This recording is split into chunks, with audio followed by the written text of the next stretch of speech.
ओम हरि ओम श्री गुरुभ्यो नमः। हरि ओम।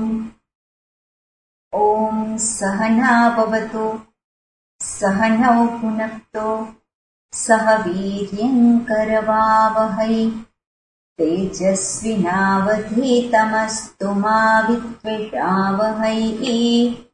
ओम शांति शांति शांतिः। शङ्करं शङ्कराचार्यं केशवं बादरायणं सूत्रभाष्यकृतौ वन्दे भगवन्तौ पुनः पुनः। ईश्वरो गुरुरात्मेति मूर्तिभेदविभागिने व्योमवद्व्याप्तदेहाय दक्षिणामूर्तये नमः। ओम।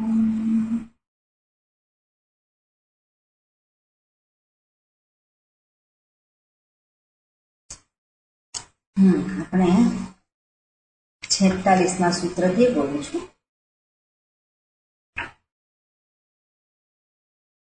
કસ્તરતિ માયામ यः संगान् त्यजति यः महानुभावं सेवते यः निर्ममः भवति सः मायां तरति.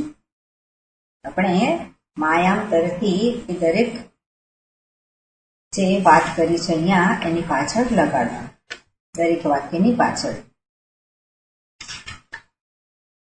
આગળ કહ્યું છે यः विविक्त स्थानं सेवते यः लोकबन्धम् उन्मूलयति यः निस्त्रैगुण्यो भवति यः योगक्षेमं त्यजति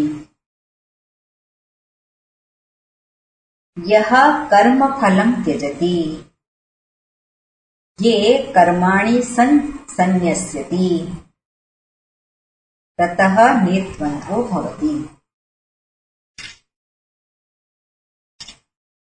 અને પછી કહ્યું છે વેદાન અપી સંન્યસ્યતિ યહ વેદાન અપી સંન્યસ્યતિ યહ કેવલમ અવિચ્છિન્ન અનુરાગમ લભતે. અને એ જે છે એ સહતરતી એ સહ માયામ તરતી સહ લોકાન તારયતિ. પોતે તરી ગયો છે અને બીજાને પણ એ તારે છે. એટલે આ રીતે માયાથી ઉપર ઉઠવાની વાત કરી છે. માયા એ કોઈ સ્થૂળ વસ્તુ નથી. માયા એટલે આપણે એને શોધવા જઈએ તો કંઈ મળે નહીં. એટલે માયા શું છે એ જ સમજવું રહ્યું. આપણે ત્યાં વિવેક ચૂડામણીના ક્લાસમાં આ વાતને જોઈ છે અને અહીંયા પણ જોઈ છે કે માયા એટલે સમષ્ટિ અજ્ઞાન, અને સમષ્ટિ અજ્ઞાન એ જ આ જગતનું સર્જન કરવા માટે કારણભૂત છે. માયાવી આ જગતનું સર્જન કરે છે, પણ જગતનું સર્જન માટેની સામગ્રી કઈ છે? તો મારું અજ્ઞાન, મારું એકલાનું અજ્ઞાન નહીં પણ બધાનું અજ્ઞાન. એટલે એ જે માયા શક્તિ માયાવી ધારણ કરે છે અને આ જગતનું સર્જન કરે છે. પણ હું એ માયાને ધારણ નથી કરતો. માયા જે છે એનાથી હું ગ્રસ્ત છું. માયાથી ગ્રસ્ત છું એને જ બીજા શબ્દમાં આપણે કહીએ હું અજ્ઞાનથી ગ્રસ્ત છું. વ્યષ્ટિને આધારે જેને અવિદ્યા કહેવામાં આવે છે. અર્થાત માયાથી તરવાનો ઉપાય કયો છે? તો કે અજ્ઞાનની નિવૃત્તિ. જ્યાં અજ્ઞાન નથી ત્યાં માયા નથી. અને કોનું અજ્ઞાન? હુંના સ્વરૂપનું અજ્ઞાન. આજે હું જે છે એના સંદર્ભમાં જ મને પોતાને કન્ફ્યુઝન છે. હુંના સંદર્ભમાં જ મને સ્પષ્ટતા નથી. હુંના સંદર્ભમાં સ્પષ્ટતા નથી, માટે આજે જગત મારી સામે છે, જે દેખાય છે મને, જે મારા માટે અનુભવ સિદ્ધ છે, એના માટે પણ સમસ્યા છે, એના વિશે પણ કન્ફ્યુઝન છે. અને કન્ફ્યુઝન છે એટલે સમસ્યા ઉત્પન્ન થાય છે. સમસ્યા જે ઊભી થઈ છે એ સ્પષ્ટ સમજણનો અભાવ છે, માટે થઈ છે. એટલે આપણે જે કરવાનું છે એ કરવાનું ક્ષેત્ર, મારા માટે જે કરવાનું ક્ષેત્ર અથવા તો શું કહેવાય કે મારા માટે પ્રાપ્તવ્ય, પ્રાપ્તવ્ય પણ ના કહેવાય, પણ જે પ્રાપ્ત છે એની પ્રાપ્તિ છે મેળવ. માટે અપ્રાપ્ત જે છે, કેમ અપ્રાપ્ત છે? મને ભાન નથી, મારા સ્વરૂપનું ભાન નથી, માટે એ અપ્રાપ્ત છે. હુંના સંદર્ભનો જે આપણે કહીએ છીએ કે હુંના સંદર્ભનું જ કન્ફ્યુઝન એટલે એને કહેવાય કે યથાર્થ ભાન ન હોવો, યથાર્થ ભાનનો અભાવ. અને યથાર્થ એટલે યથા અર્થ, જેવી વસ્તુ છે એવો જ એનો અર્થ, એવો જ એનો અર્થ એટલે શું કહેવાય કે એવું જ એનું સત્ય. એ જે સત્યનું ભાન હોય તો સમસ્યા રહેતી નથી. એટલે જ્યારે પણ સમજાઈ જાય વ્યક્તિને કે મૂળભૂત સમસ્યા જે છે એ હુંના સંદર્ભમાં જ છે, અને આવું સમજાઈ ગયા પછી વ્યક્તિ એને માટે જે પ્રયત્ન કરે છે, અર્થાત એ રાજમાર્ગ પર ચાલી રહ્યો છે. વ્યક્તિ ગલી કૂચીમાંથી જાય અને મેઇન રોડ પરથી જાય, જે મુખ્ય રસ્તો હોય ત્યાંથી જવું, અને બીજો આડો અવળો રસ્તો હોય ત્યાંથી જવું. તો જે રાજમાર્ગ જે છે ત્યારે સમજાઈ ગયું છે કે સમસ્યા ખરેખર ક્યાં છે, અને ત્યારે વ્યક્તિ એ આડી અવળી ગલીમાં એમાંથી પસાર ના થાય, પણ એ જે માર્ગ જે છે, કયા માર્ગ પર ચાલવાનું પસંદ કરે તો રાજમાર્ગ, એટલે જ્ઞાન માર્ગ, જેને રાજમાર્ગ કહેવામાં આવે છે. જ્ઞાન માર્ગ જે રાજમાર્ગ કહેવામાં આવે છે. કેમ? કારણ કે સમસ્યા શું છે એ એને સમજાઈ ગયું છે. જ્યાં સુધી સમસ્યાના સંદર્ભમાં સ્પષ્ટતા ના હોય ત્યાં સુધી વ્યક્તિ ફાંફા મારવાની છે. સમસ્યામાંથી મુક્ત થવા માટે ફાંફા મારવાની છે. એટલે મૂળભૂત સમસ્યા એ શું છે એ મારે પોતે જ શોધી નાખવાનું છે. શાસ્ત્ર તો કે છે કે મૂળભૂત સમસ્યા તારી અજ્ઞાન છે, તારા સ્વરૂપનું ભાન નથી, એ છે. શાસ્ત્ર મને કહે છે, મહાપુરુષો મને કહે છે, પણ હજુ મને એ નથી દેખાતું. તો જ્યાં સુધી મને નથી દેખાતું, મને સ્પષ્ટતા પ્રાપ્ત નથી થઈ, ત્યાં સુધી હું રાજમાર્ગ પર ચાલી ના શકું. એટલે જીવનમાં જે કંઈ સમસ્યાઓ આવે છે, હું સમસ્યાનું નિર્માણ હું નથી કરતો, પણ સમસ્યામાં હું ગોઠવાઈ જાઉં છું. અને જ્યારે સમસ્યામાં ગોઠવાઈ જાઉં છું અને ત્યારે એ હું, એવો હું મારે નથી જોઈતો. એવા હુંથી હું છૂટવા માંગુ છું. મારે કેવો હું જોઈએ છે મારે મારી જે સ્થિતિ જે છે એ સ્વસ્થ જોઈએ છે. સ્વસ્થ અર્થાત સ્વસ્મિન સ્થિતિ.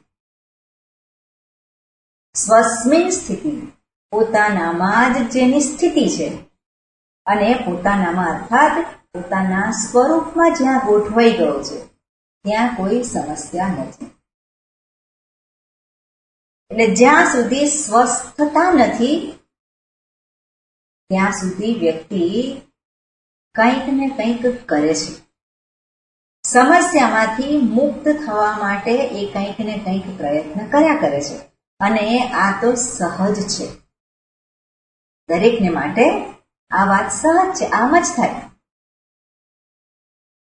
સમસ્યામાં રહેવું કોઈને માટે ઈચ્છનીય નથી.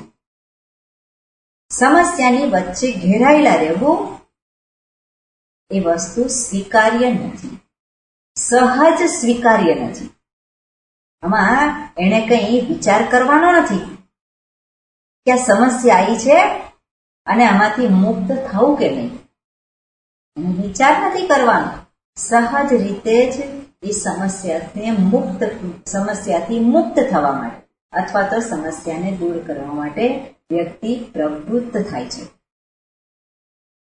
પણ એ જે કંઈ સમસ્યાઓ છે, જે કંઈ અસ્વસ્થતાના કારણ છે, એ બધી જ અસ્વસ્થતાના જે કારણો જે છે એની પાછળનું મૂળભૂત કારણ જ્યાં સુધી આપણને સમજાય નહીં ત્યાં સુધી આપણે રાજમાર્ગ ઉપર ચાલી ના શકીએ. અહીંયા જે દર્શાવ્યા છે ઉપાય કે કહ માયામ તરતી, કોણ માયાને તરી જાય છે, અને જે વાત કરી હોય કે યહ સંગાન ત્યજતી, યહ મહાનુભાવમ સેવતે, યહ નિર્મમઃ ભવતી, યહ વિવિક્ત સ્થાનમ સેવતે. તો આજે જે કંઈક ઉપાયો દર્શાવ્યા છે આપણે એને ઉપાય કહેવા પડે, કારણ કે આપણે એનું અનુસરણ કરવું પડે છે. એ ઉપાયોને આપણા જીવનમાં સ્થાન આપવાનું છે, આપણે એના માટે પ્રયત્ન કરવાનો છે. પણ જ્યારે વ્યક્તિને મૂળભૂત સમસ્યા જે છે, ગુના સંદર્ભની સમસ્યા જ્યારે સમજાઈ જાય અને ત્યારે એને કોઈએ કહેવું ના પડે, પણ એનો વ્યવહાર, એનું જીવન, એની પ્રવૃત્તિ બધી જ શાસ્ત્ર કહે છે એ પ્રમાણે સહજ રીતે થાય. લોકબંધમ ઉન્મૂલયતિ, તો લોકબંધન એટલે લોકોથી દૂર રહેવું. લોકો મને બાંધે છે, કેમ? કારણ કે લોકો મારી ઉપર સવાર થઈ જાય છે. લોકો સવાર થઈ જાય છે એ અર્થાત એના જે વિચારો છે, એનું જીવન જે છે એ મને પ્રભાવિત કરે છે. ક્યારે પ્રભાવિત કરે? જ્યારે મને સ્પષ્ટતા નથી ત્યારે. જો મને સ્પષ્ટતા હોય તો કોઈ મને પ્રભાવિત ના કરી શકે, કોઈના વિચારો જે છે એ મારી ઉપર સવાર ના થઈ શકે. કોઈક વ્યક્તિની હાજરીમાં હું અસ્વસ્થ થઈ જાઉં છું.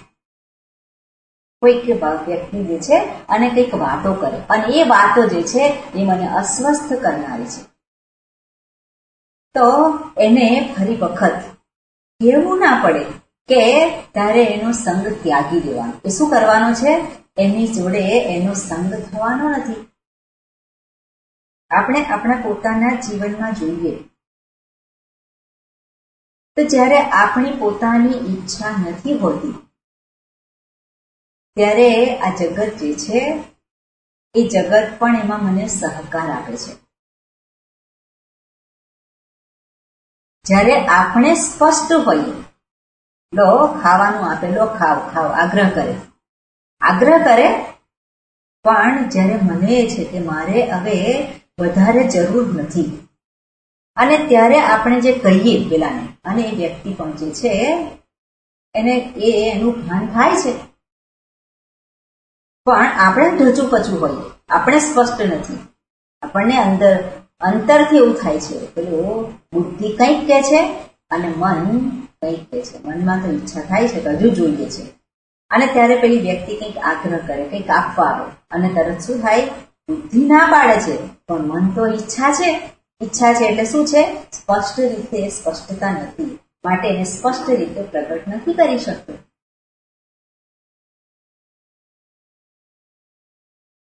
એટલે આ જે બધું જે કંઈ આપણને કહેવામાં આવે છે, સાધકને કહેવામાં આવે છે, એ જે કંઈ સાધનો છે, જે કંઈ ઉપાયો છે, એને એની સહાય લેવાની છે. જ્યાં સુધી મૂળભૂત સમસ્યાની સ્પષ્ટતા ના થાય ત્યાં સુધી આ બધા જ સાધનો, બધા જ ઉપાયો મારે જીવનમાં એને ગોઠવવાના છે. એ પ્રમાણે મારે જીવન જીવવાનું છે. પણ જ્યારે ધ્યેય માટેની સ્પષ્ટતા થઈ ગઈ છે, પછી મને કોઈએ કહેવું પડે નહીં. હું ઓટોમેટિક સહજ રીતે જ શાસ્ત્ર દર્શાવે છે, મહાપુરુષો દર્શાવે છે, એ જ દિશામાં ચાલવાનું છે. અને આપણે આ વસ્તુ તો જગતમાં જોઈએ જ છે. આપણા પોતાના જીવનમાં પણ આપણે જોઈ જ છે કે જે વસ્તુને માટે મને સ્પષ્ટતા છે, મારે જોઈએ છે, તો એને માટેનો પ્રયત્ન સહજ છે. એ પ્રમાણેનું જ બીજું બધું જ મારું જીવન ગોઠવાઈ જાય છે. નક્કી કર્યું હોય કે મારે કોઈક જગ્યાએ જવાનું છે આ દિવસે, અને સવારથી સાંજ સુધીનો પ્રોગ્રામ હોય, તો મારું જીવન જે છે, આજુબાજુના દિવસો જે છે, એમાં બધું હું ગોઠવી દઉં છું. એ દિવસે મારે જવાનું છે, 1 દિવસ કે 2 દિવસ કે જે કંઈ હોય, એની આસપાસ જે કંઈ મારું જીવન જે કંઈ છે એ બધું જ ગોઠવાઈ જતું હોય છે. એટલે આપણે જ્યાં સ્પષ્ટતા છે ત્યાં મારા માટે કોઈ સમસ્યા, કોઈ પણ સમસ્યા જે છે એ મહત્વની રહેતી નથી. કઈ સમસ્યાઓ, જે નાની નાની સમસ્યાઓ છે એ મહત્વની નથી રહેતી. મૂળભૂત સમસ્યા છે, એ મૂળભૂત સમસ્યાને મેં જાણી લીધી. એટલે શાસ્ત્રમાં જે વાત કરી હોય પંચક્લેશ, તો પંચક્લેશ એમાં જે છે સૌથી પહેલા અવિદ્યા છે, અને અવિદ્યાનું જ કાર્ય છે બીજું. અવિદ્યા અસ્મિતા, અસ્મિતા અર્થાત અહંકાર, અને અહંકાર છે પછી એમાંથી જ રાગ, દ્વેષ અને અભિનિવેશ. રાગ, દ્વેષ અને અભિનિવેશ એટલે એની સાથે વધારે આસક્તિ જેને કહીએ છીએ. સંગ, સંગ ઉભો થયો છે. સંગ ક્યાંથી આવ્યો? રાગમાંથી આવે છે.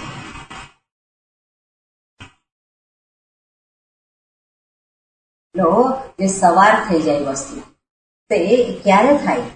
જ્યારે રાગ દ્વેષ હોય ત્યારે જ થાય. પણ રાગ દ્વેષ એનું કારણ શું છે? એનું કારણ છે અહંકાર. અહંકાર અર્થાત હું જે કહું છું, પણ એ હું ક્યાંથી ઉભો થયો? અવિદ્યાને કારણે. મારા પોતાના જ સ્વરૂપને ન જાણવાને કારણે મારા પોતાના જ સ્વરૂપનો મેં તિરસ્કાર કર્યો છે, એનો હું અનાદર કરું છું. અને એટલા માટે જ આપેલો જે અહંકાર, અને અહંકાર એટલે આપણે જેને કહીએ છીએ સામાન્ય ભાષામાં કહીએ તો પેલું અહંકાર એટલે અહમને પેલી કાર મળી ગઈ છે. કઈ કાર છે? કે શરીર, ઇન્દ્રિય, મન, બુદ્ધિ રૂપી. એને આધારે જ પોતે એટલો જ બની જાય છે. હું કેટલો છું? શરીર, ઇન્દ્રિયો, મન, બુદ્ધિ, એને એટલો જ, જેને કાર્યકરણ સંઘાત કહેવામાં આવે છે. હુંની એટલી જ ઓળખાણ થઈ જાય છે. અને એ હું જે છે, જે શરીરને આધારે પોતાને ઓળખાવે છે, એ શરીરને આધારે જે ઓળખાવતો હોય અને પરિણામે એને થાય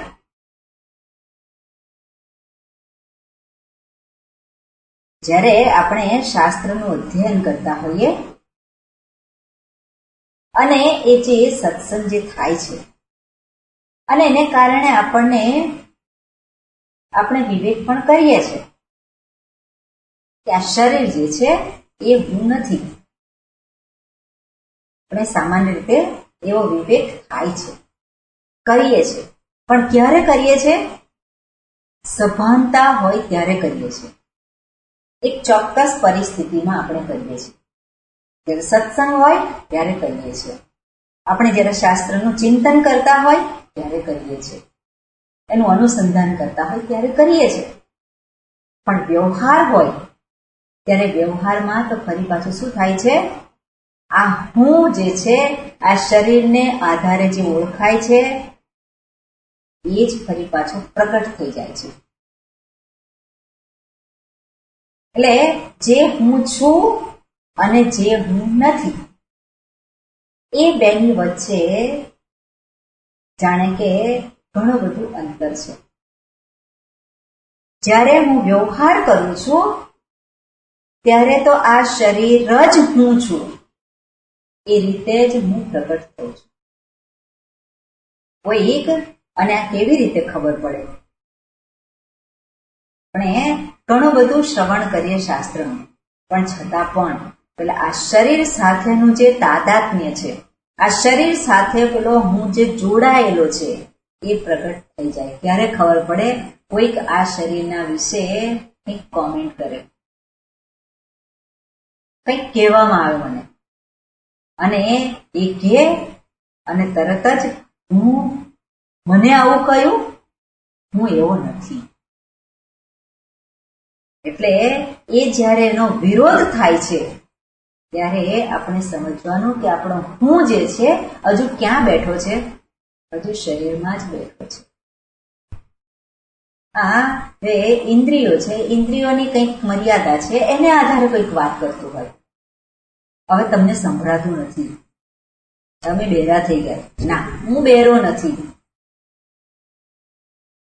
તરત જ પેલો જે તાદાત્મ્ય છે એ તાદાત્મ્ય એટલું બધું દ્રઢ છે કે જે છે સત્ય છે એ સત્યને પ્રવેશવા જ દેતું નથી. એટલે આ જે હુંના સંદર્ભનો પહેલા અવિવેક છે, જેને શાસ્ત્ર અધ્યાસ કહે છે. સૌથી પહેલો જે અધ્યાસ, અને અધ્યાસ એટલે અધિઆસ, સારી રીતે મૂકવું. જે અધ્યાસ થાય છે એટલે શું? હુંનો અધ્યાસ. આ શરીર જે છે એ શરીર કાર્યકરણ સંઘાત એટલો જ હું, એને હુંના સંદર્ભનો અધ્યાસ કહેવાય. અને હુંના સંદર્ભનો અધ્યાસ છે પછી આ જે છે, અને આ અર્થાત આ જગત. આ જગત વિશે પણ અધ્યાસ છે. ત્યાં પણ જગત જેવું છે એવું હું નથી જોઈ શકતો. એટલે ત્યાં પણ અવિવેક, હુંના સંદર્ભમાં અવિવેક, અને પછી આ જે છે એના સંદર્ભમાં પણ અવિવેક થાય છે. એટલે આના સંદર્ભમાં જ્યારે અવિવેક થાય અને આ જે અમારી સામે જગત જે છે, અને એ જગતના સંદર્ભમાં, એટલે જગતની સાથે વ્યવહાર કરતા નથી આવડતો મને, કારણ કે જગત જેવું છે એવું હું જોઈ શકવાનું અસમર્થ છું. પરિણામે સમસ્યા ઉત્પન્ન થાય છે. અને એ સમસ્યા જ્યારે મારી સામે હું સમસ્યામાં ગોઠવું છું ત્યારે મહદ અંશે એપ્રોચ જે છે કેવો છે? સમસ્યા આમાં રહેલી છે. સમસ્યા છટકી જતો હોય, હુંમાં સમસ્યા છે એવું સામાન્ય રીતે પેલો જલ્દી સ્વીકારે નહીં. એટલે સમસ્યા ક્યાં છે? આ આવું કરે, પેલો જે છે આવો છે, એને આવું કર્યું. એટલે હંમેશા જે સમસ્યા જે છે એ સમસ્યા આ જગત અંતર્ગત દર્શાવે છે. અને જ્યાં સુધી સમસ્યા જગત અંતર્ગત મને દેખાતી હોય, એક વ્યક્તિ કારણભૂત દેખાતી હોય, એક પરિસ્થિતિ કારણભૂત દેખાતી હોય, તો ત્યાં સુધી જે સમસ્યાઓ જે છે એમાં જ હું ઘેરાયેલો રહેવાનો છું. એ સમસ્યાઓમાંથી મને ક્યારેય મુક્તિ મળવાની નથી. કારણ કે આપણે જે કંઈ સમસ્યાઓ એમાં ઉત્પન્ન જે પ્રગટ થતી હોય, જે આવતી હોય, આપણને એમાંથી નીકળવા માટે પ્રયત્ન કરીએ. અને પ્રયત્નો શું કરવાના છે? આને બદલવાના છે, જગતને બદલવાના છે. તો જગતને બદલીને મારી પેલા હુંને જે સમસ્યા અનુભવાય છે એમાંથી ક્યારેય હું મુક્ત થઈ શકું નહીં. એનો અર્થ એવો નહીં કે કોઈ પ્રયત્ન નહીં કરવાના. જે ભગવાને કહ્યું છે કે એ દ્વંદ્વ જે છે એ તો જીવનમાં આવવાના જ છે. એ તો એ જીવનનું એક પાસું છે, એને આપણે અવગણી ના શકીએ. એટલે ઠંડી, ગરમી અને શીત ઉષ્ણ જે છે, આપણે કહ્યું છે શીત ઉષ્ણ સુખ દુઃખદાહા, માન અપમાન, ભૂખ તરસ, એ બધું જે છે એ તો આવવાનું જ છે. એટલે એને આપણે ટાળી ના શકીએ. એટલે એનો ઉપાય નહીં કરવાનો એવું શાસ્ત્ર નથી કહેતા. ઉપાય કરવાનો છે, પણ ઉપાય કર્યા પછી પણ જો હું પેલા હુંને પેલા સમસ્યામાં જ જો, અને આ જે છે બહુ ઠંડી લાગે છે, બહુ ઠંડી છે, આ ભગવાન જે છે આ બહુ ઠંડુ થઈ ગયું છે બધું, થોડી ગરમી હોય તો સારું, ભગવાન તું કંઈ કર, આ હવે સહન નથી થતું. એટલે જવાબદાર કોણ છે? ભગવાન છે. જવાબદાર કોણ છે? એક વ્યક્તિ છે. એ વ્યક્તિને કારણે હું દુઃખી છું. એ વ્યક્તિ જે છે, એ પરિસ્થિતિ છે, એને કારણે હું દુઃખી છું. તો જ્યારે હું દુઃખી, મને સમસ્યા છે, એનું કારણ જ્યાં સુધી બાકી જગત દેખાય, એ ઉપરવાળો આપણે કહીએ છીએ એ દેખાય, ત્યાં સુધી સમસ્યાઓમાંથી હું મુક્ત થઈ શકું. અને હું સમસ્યાઓથી ઘેરાયેલો જોવા માંગતો નથી. પણ કારણ શું છે? કારણ તો હુંમાં છે. જ્યાં સુધી હું જે સમસ્યા રૂપ જે છે, સમસ્યા રૂપ કેમ છે? કારણ કે પોતાના સ્વરૂપનું ભાન નથી, અવિદ્યા છે. એ અવિદ્યાને કારણે અહંકાર પ્રગટ થયો છે. આ શરીર, ઇન્દ્રિય, મન, બુદ્ધિ એની સાથેનું તાદાત્મ્ય છે. અને તાદાત્મ્ય સહજ છે, જન્મની સાથે આવી ગયેલું છે. એટલે આ શરીર ત્યાગી દેવાનું એવું નથી. એને માટે શરીર ત્યાગી દેવાની જરૂર નથી, પણ ત્યાં વિવેક કરવાનો છે. કારણ જે છે એ કારણ તો અવિદ્યા છે, અજ્ઞાન છે.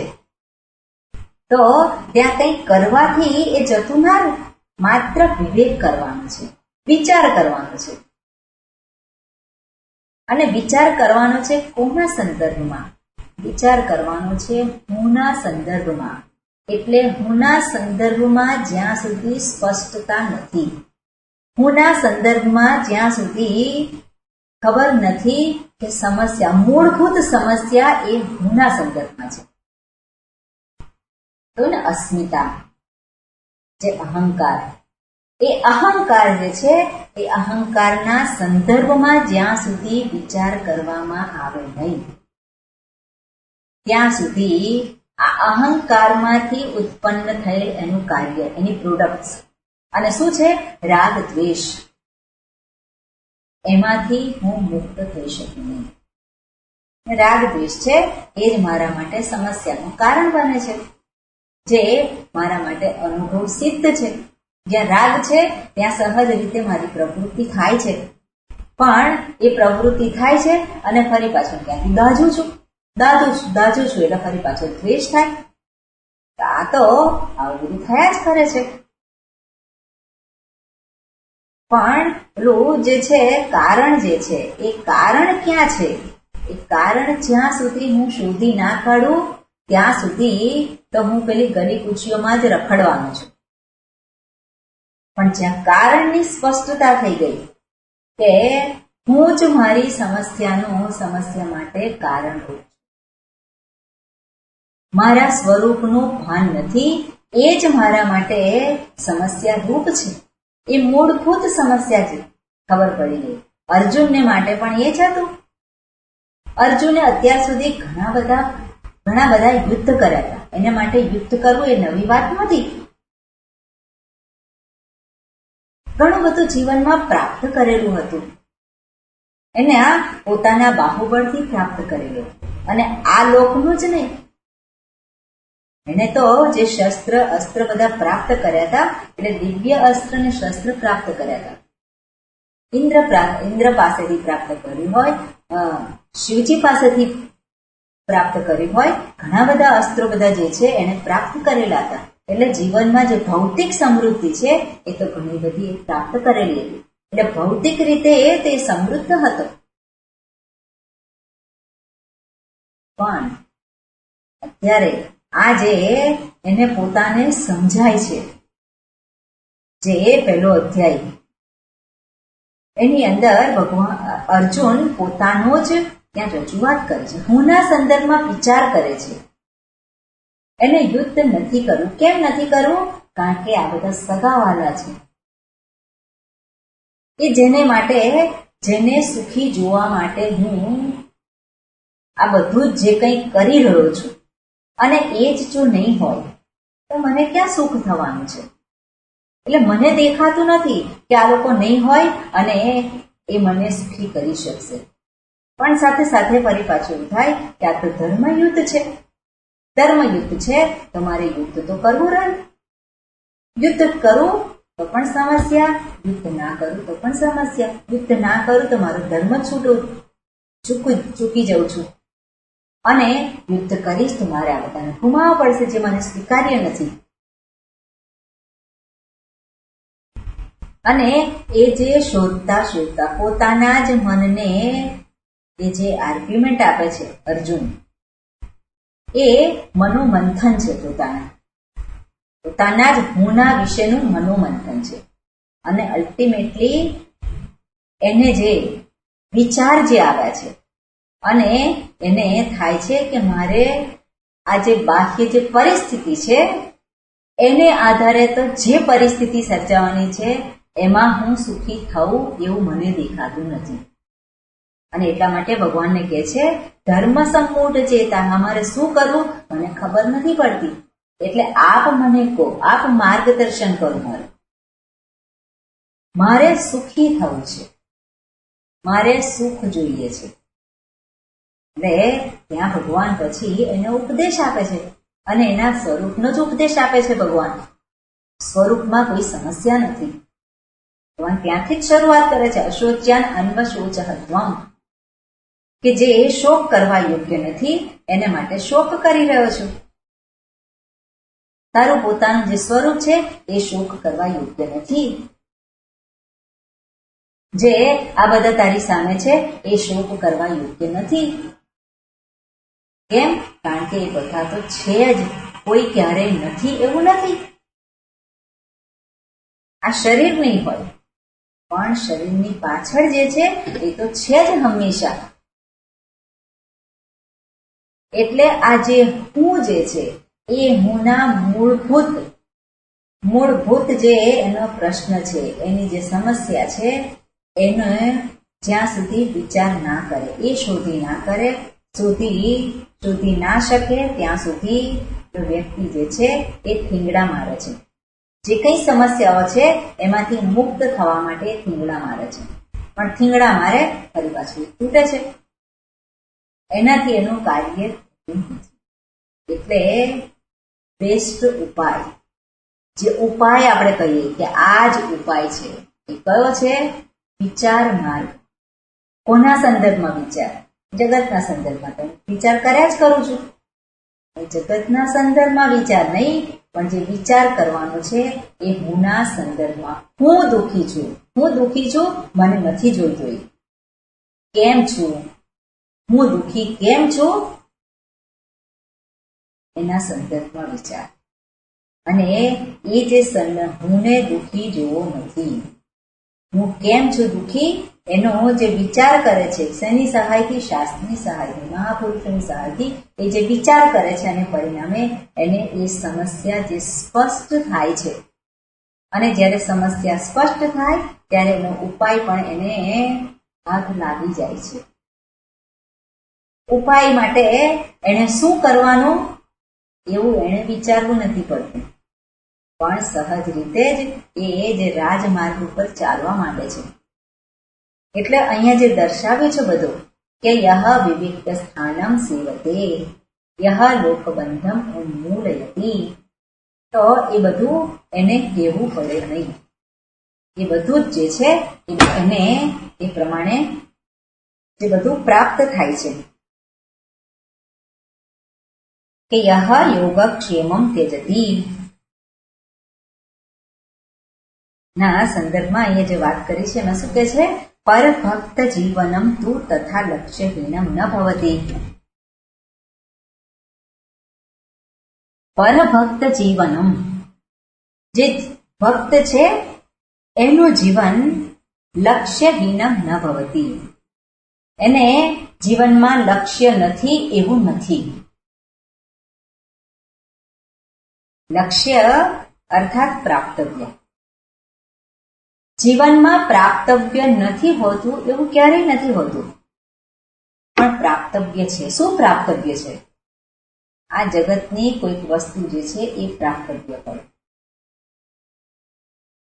તો એ જે કંઈ છે જગત અંતર્ગત જે કંઈ પ્રાપ્તવ્ય છે એનાથી મારું કામ સિદ્ધ થતું નથી, પણ મારું કાર્ય તો ત્યારે સિદ્ધ થાય આ હુંના સંદર્ભમાં જે પ્રાપ્ત કરવા યોગ્ય છે એ તો મારું પોતાના જ સ્વરૂપને જાણવાનું છે, અને જાણવા માટે મારે વિચાર કરવાનો છે. એટલે જે વિચાર માર્ગ છે એ વિચાર માર્ગને પછી આગળ જે કહ્યું હોય એમાં કે યહ કર્મ ફલમ ત્યજતી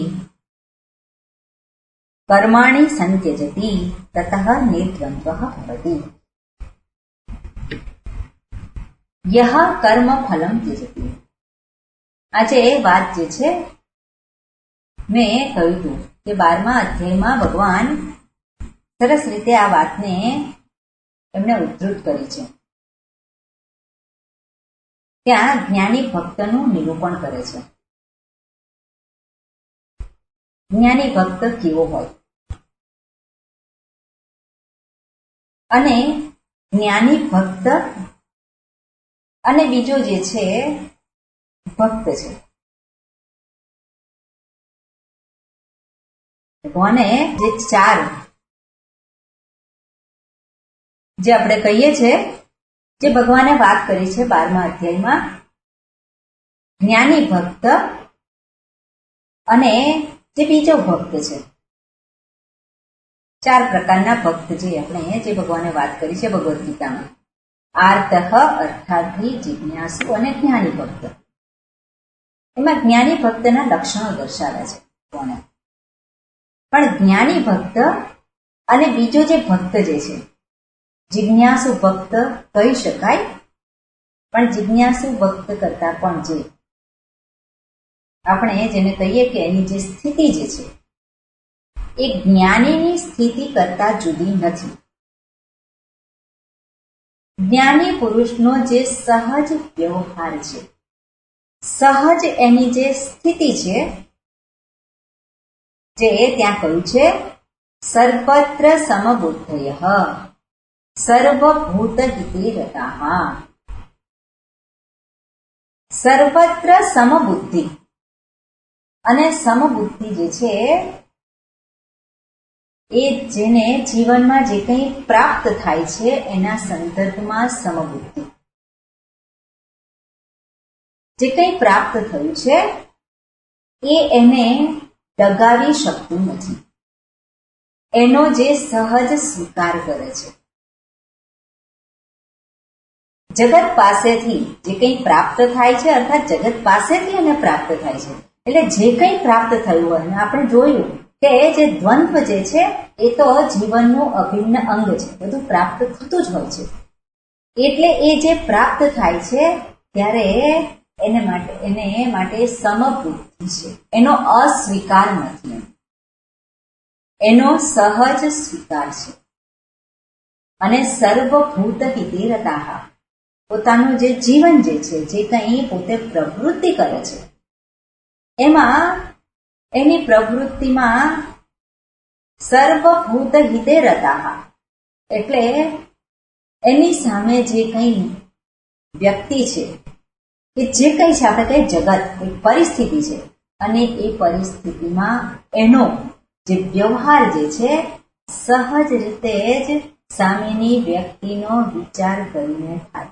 હવે વિચાર કરીને એ આપણે માટે એવું છે, આપણે વિચાર કરીને સહજ રીતે સામેની વ્યક્તિનું હિત થાય એવો આપણે વિચાર કરીને કરવો પડે, પણ એને માટે તો એ સહજ વ્યવહાર છે, એને માટે પ્રયત્ન નથી.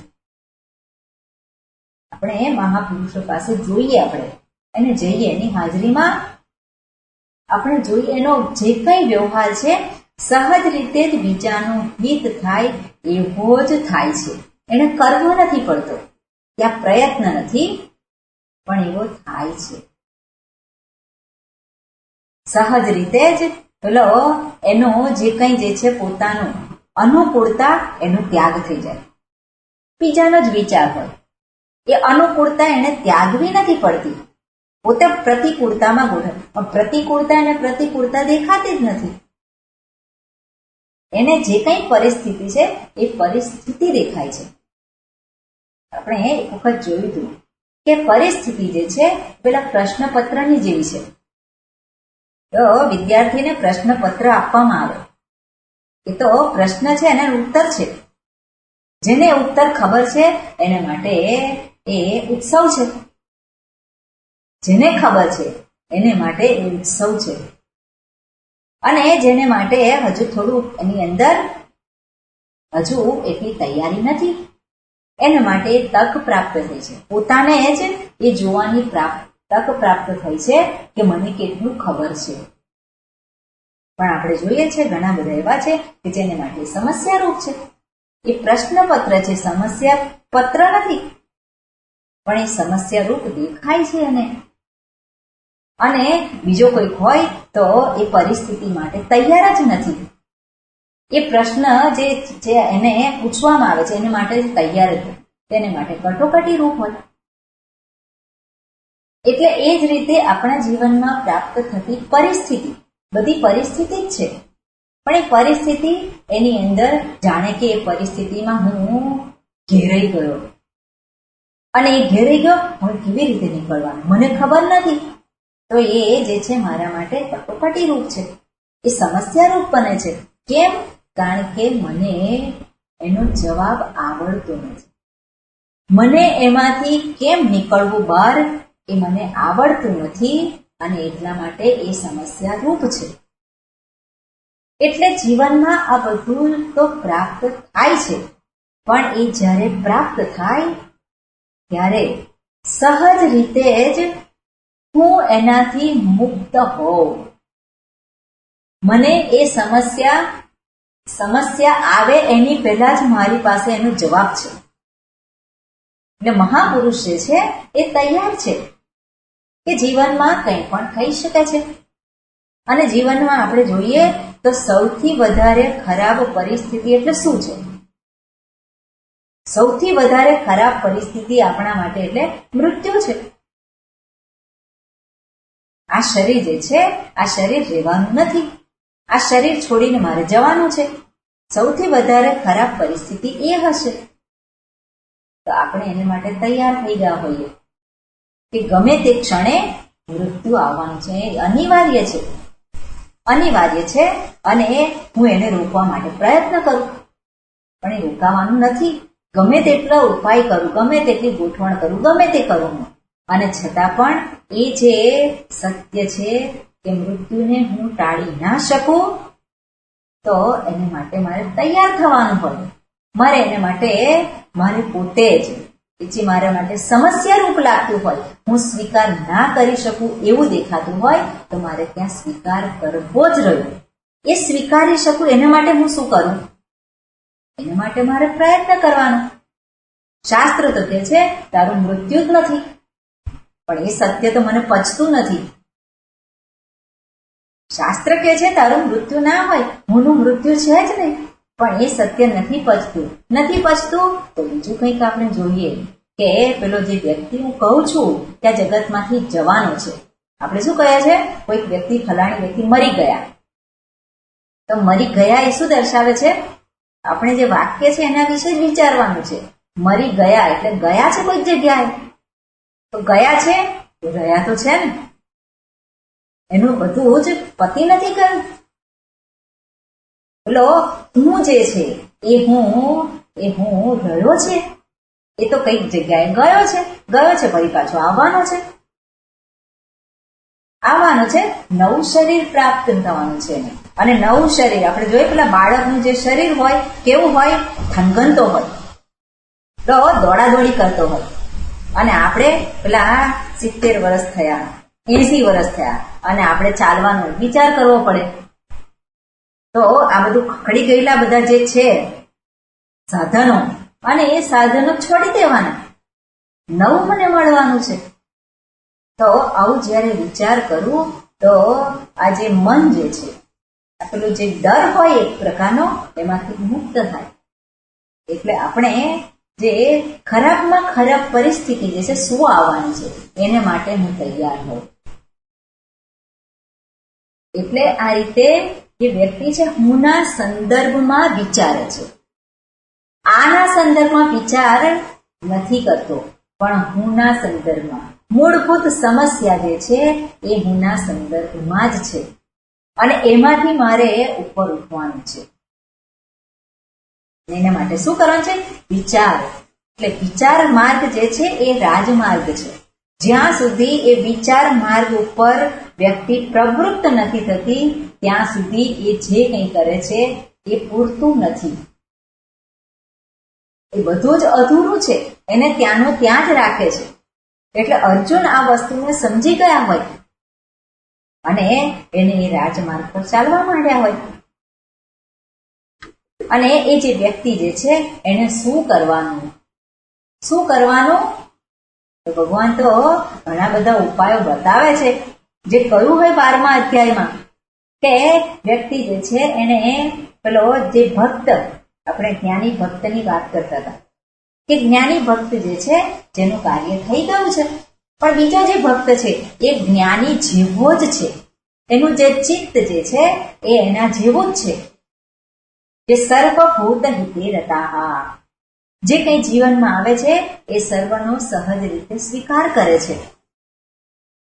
અને એવો જે વ્યક્તિ જે છે એને માત્ર, એટલે જ્ઞાની અને આ ભક્ત જે છે, જ્ઞાની ભક્ત અને બીજો જે ભક્ત, એમાં જે એની અંદર જેને ભગવાને ઉત્કૃષ્ટ યોગી કહ્યો છે, ઉત્કૃષ્ટ યોગી અને જ્ઞાની, એ બેની વચ્ચે કોઈ ભેદ નથી. જો ભેદ હોય તો માત્ર પેલા યોગીને, યોગી જે ઉત્કૃષ્ટ યોગી એના સંદર્ભમાં આપણે જોઈશું પછી, પણ એ જે ઉત્કૃષ્ટ યોગી જે કહ્યો છે એને માત્ર પોતાના સ્વરૂપનું જ્ઞાન નથી,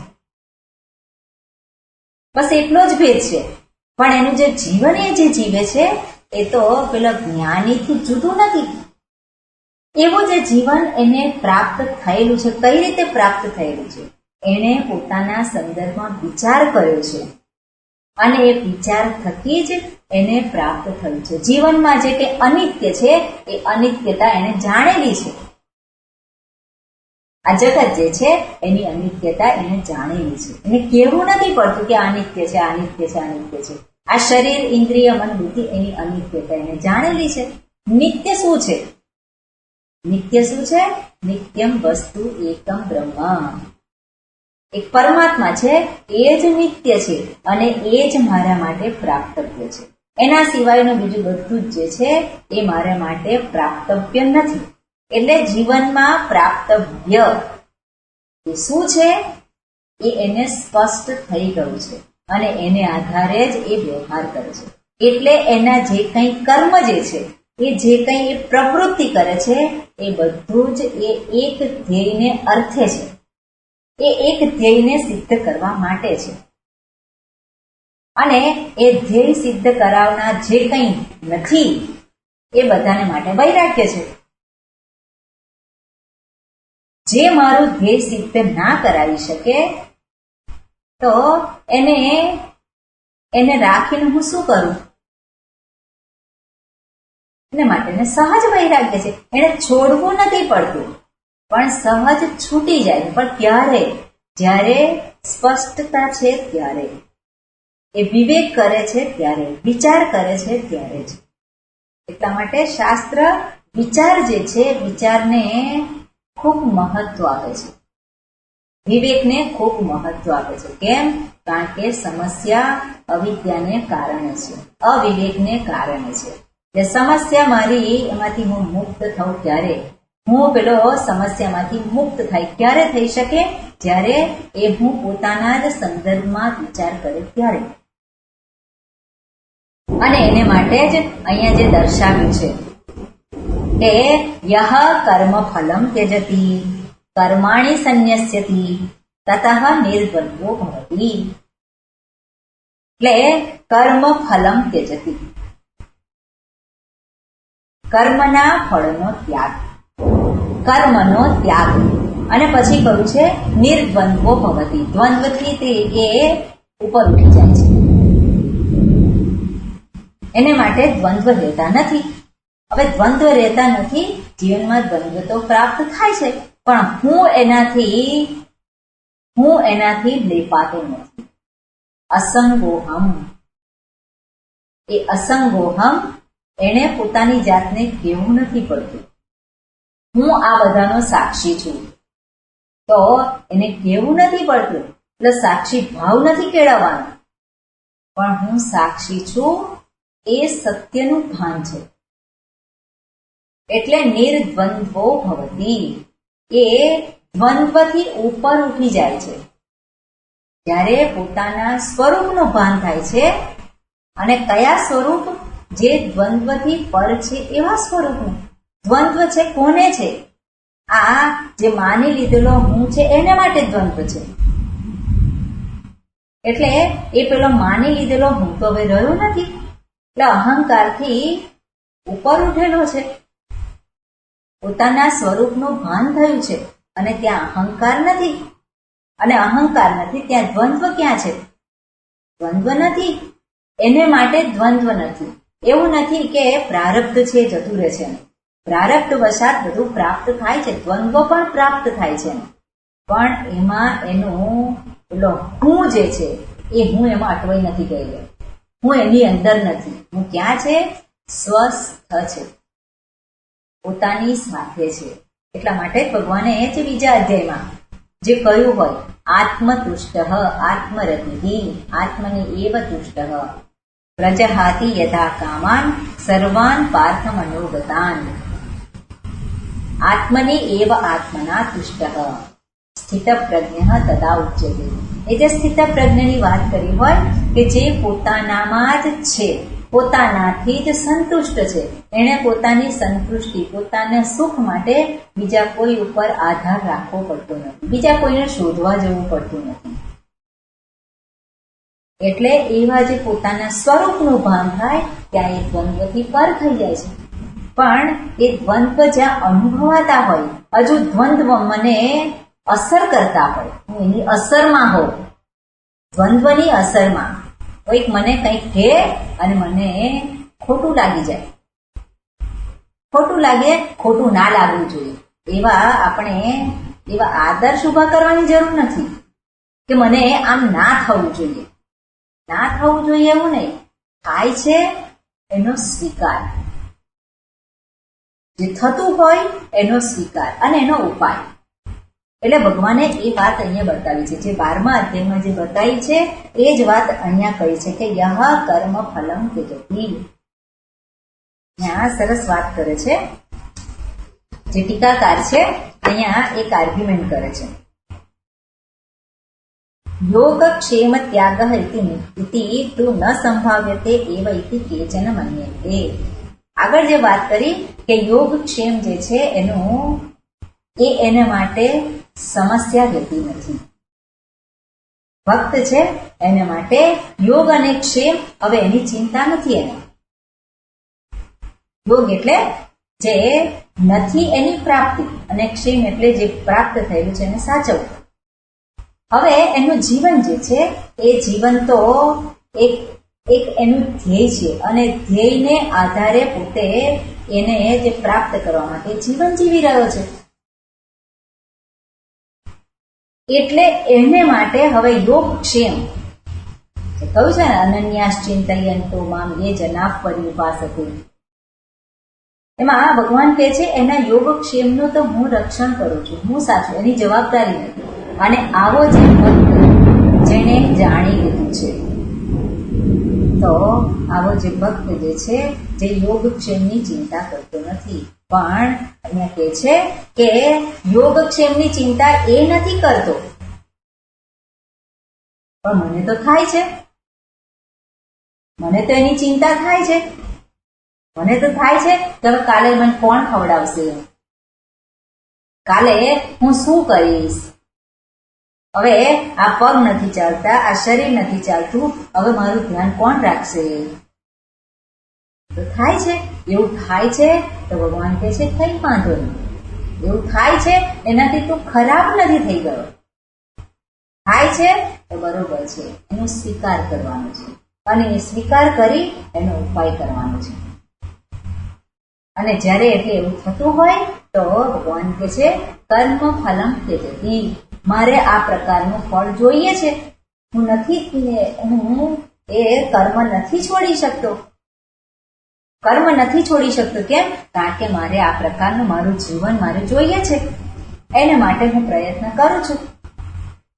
તો યોગક્ષેમમ ત્યાગી દેતી એવું તો નથી સંભવિત. મારે કંઈક ને કંઈક તો કરવું જ પડે છે મારા જીવન માટે. જે આપણે કહીએ કે જીવન ચલાવવા માટે, જીવન જીવવા માટે મારે બધું કરવું પડે છે, મારે કમાવા જવું પડે છે, મારે સાચવવું પડે છે, ઘણું બધું આ બધું વ્યવહાર જે છે સાચવવા પડે છે, બધું તો કરવાનું છે. એ બધું પ્રાપ્ત કરવાનું, પ્રાપ્ત કરે પણ ત્યારે એક દ્રષ્ટિ રાખવાની, જે કંઈ પ્રાપ્ત થાય છે તને એ તું મને અર્પણ કર. તારે જે કરવું હોય, જે પ્રાપ્ત કરવું હોય બધું તું પ્રાપ્ત કર, પણ જે કંઈ પ્રાપ્ત થાય છે એ તું મને અર્પણ કર. એટલે કર્મ ફળનો ત્યાગ. કર્મ ફળનો ત્યાગ અર્થાત કર્મને તું જે કંઈ ફળ પ્રાપ્ત થાય છે એ તું ત્યાં તું મને જો. હવે ફળ આપણે કર્મ કરીએ અને ફળ પ્રાપ્ત થાય, અને ફળ આપણે કહીએ કૃષ્ણાર્પણમસ્તુ. તો કૃષ્ણાર્પણમસ્તુ બોલીએ એટલે ભગવાન લઈ નથી લેતા ત્યાંથી, એટલે એ વસ્તુ ઉડી નથી જતી ત્યાંથી. ચાલો કૃષ્ણાર્પણમસ્તુ એટલે ભગવાન આયા અને લઈ ગયા. અરે એ ભગવાનને નૈવેદ્ય ધરાઈએ, નૈવેદ્ય ધરાઈએ અને જો ભગવાન ખાઈ જાય બધું તો આપણે ત્યાં વિચાર કરીએ, પણ એવું તો નથી થતું. ત્યાં રહે છે એટલે પણ એ છે એ મને પાછું મળે છે, પણ એ પાછું મળે ત્યારે શું છે? પ્રસાદ છે. એટલે આપણે કંઈક કરીએ, કરી અને ફળ પ્રાપ્ત થાય એ મારા માટે પ્રસાદ બની જાય. એટલે તારે નહીં કરવાનું, તને જો તારી પોતાની ચિંતા થતી હોય તો તારે કર્મમાં પ્રવૃત્ત થવાનું, પ્રાપ્ત કરવાનું, પણ પ્રાપ્ત કરેલું છે એ તું મને અર્પણ કર. એટલે આ રીતે ભગવાન કર્મ ફળ ત્યાગની વાત કરે છે, પછી કર્મના ત્યાગની પણ અહીંયા વાત કરી છે. ભગવાન ત્યાં 12મા અધ્યાયમાં પણ એ વાત કરે છે. એને આપણે વિસ્તારથી આવતીકાલે જોઈશું. સમય થઈ ગયો છે એ કાલ પર રાખીએ. ઓમ પૂર્ણમદઃ પૂર્ણમિદં પૂર્ણાત પૂર્ણમુદચ્યતે પૂર્ણસ્ય પૂર્ણમાદાય પૂર્ણમેવાવશિષ્યતે. ઓમ શાંતિ શાંતિ શાંતિ. હરિ ઓમ શ્રી ગુરુભ્યો નમઃ. હરિ ઓમ.